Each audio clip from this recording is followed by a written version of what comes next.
Урок мужества звучит гордо. Ученики гимназии номер 39 пригласили на торжественное мероприятие ветеранов афганской и чеченской войн. В этот день во всех школах нашей страны проходят уроки мужества.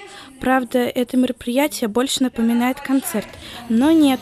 В ходе подготовки к такому событию мы, школьники, больше вникаем в историю своей страны. Во времена Советского Союза уроки мужества регулярно проходили во всех школах. Сейчас эту традицию активно восстанавливают. Но для чего?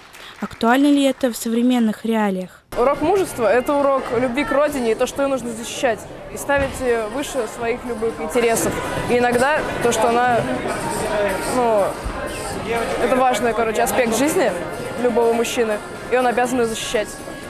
В гимназию номер 39 пришел герой России Сергей Леонидович Яшкин. Он с удовольствием пообщался с учениками, вышел на сцену и ответил на все вопросы зала. Некоторые из них были вовсе не о службе. Или, может быть, у вас остались какие-то особенно яркие воспоминания о школьной жизни? Но если здесь был абсолютный экспромт, то к творческим номерам ребята подошли основательно. Как вы готовились к мероприятию? Это был очень сложный процесс. Мы на протяжении долгих недель очень подготавливались, ждали нашего долгожданного гостя. Репетировали много песен, чтобы отдать должное всем военным нашей страны и в первую очередь Сергею Леонидовичу.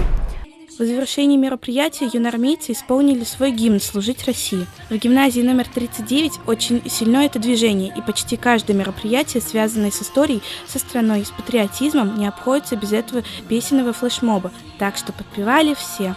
Подобные мероприятия пройдут во многих школах страны, ведь в этом году мы отмечаем сразу несколько победных юбилеев.